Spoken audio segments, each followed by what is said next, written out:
স্বামী যেভাবে তার পরিবারে স্ত্রীকে পরিবেশন করবেন, সবাই তাকে সেভাবেই চিনবে। একদিন গোসল করে বের হয়েই ড্রয়িং রুমের কথার আওয়াজ শুনতে পেলাম। শাশুড়ি ওকে বলছে, বৌমা কি তোকে বেতন থেকে টাকা দেয়? তোর খালাও এদিন বলতেছে, বাজারে যে দাম সবকিছু, দুইজনের ইনকাম ছাড়া কি কিছু হয়? আমি পর্দার আড়াল করে গেলাম নিজেকে। ও উত্তরে বলল, আর বইল না আম্মা, প্রতি মাসে ও বেতন পরপরই আমার সাথে এ নিয়ে একটা ঝগড়া হয়। শাশুড়ি খুব উদ্বিগ্ন হয়ে জিজ্ঞেস করলো, বলিস কি, ঝগড়া করে?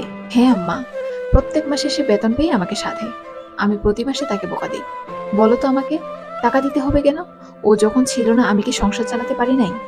সংসারে একজন বেড়ে গেছে বলে কি আমার ওর কাছ থেকে টাকা নিতে হবে?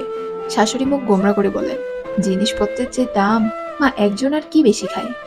এজন্য ওর কাছ থেকে টাকা নিব? ও তো দিতে চায়, আমি নেই না। আব্বা মারা যাওয়ার পর আমাকে নিয়ে তোমার নানির বাড়িতে উঠতে হয়েছিল, কতই না কষ্ট হয়েছে। আল্লাহ না করুক আমার কিছু হলে যেন তনুর ওর কাছ থেকে হাত পাততে না হয়। সেজন্য তার সেভিং করা দরকার। আমি চাই ও ভবিষ্যতের জন্য কিছু জমাক। আর আমার কোনো সমস্যা হলে ও আমাকেই সাহায্য করবে মা। অর্থ দিয়ে হোক বা মনের সাহস দিই। আমি চাই না আমি মারা যাওয়ার পর আমার স্ত্রী আমার মায়ের মতো কষ্ট করুক। শাশুড়ি শাড়ির আঁচল দিয়ে চোখ মুছলে ওর মাথায় হাত দিয়ে বলল, আল্লাহ তোমাদের অনেক সুখী করুক বাবা। তুমি আর বৌমা দুজনেই দীর্ঘজীবী হও।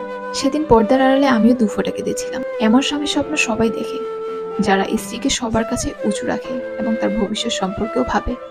আমি অনেক ভাগ্যবতী বলা চলে। মা ছেলের কথার মাঝে একটা কাশি দিয়ে ড্রয়িং রুমে প্রবেশ করলাম। দুজনেই আমাকে দেখে নড়ে চড়ে বসলো, যে না এতক্ষণে তাদের মধ্যে কোনো কথাই হয়নি। আমি এগিয়ে বললাম, একটু চা করে দিই আপনাদের? হ্যাঁ বৌমা, একটু লাল চা করো, আমিও তোমাকে সাহায্য করতে আসছি। না মা, আপনারা বসেন, কথা বলেন, আমি বানাচ্ছি। আমি রান্নাঘরে গিয়েও এক প্রকার ঘরে ছিলাম। সেই দিন নিজের কলিজা খুলে রান্না করে দিলেও কম পড়তো মনে হচ্ছিল। কারণ স্বামীর দেওয়ার সম্মান অনেক বড় সম্পদ। নিজেকে অনেক ধনী মনে হচ্ছিল আমার প্রতি তার চিন্তা ভাবনা শুনে। স্বামী যেভাবে তার পরিবারে স্ত্রীকে পরিবেশন করবেন, সবাই তাকে সেভাবেই চিনবে।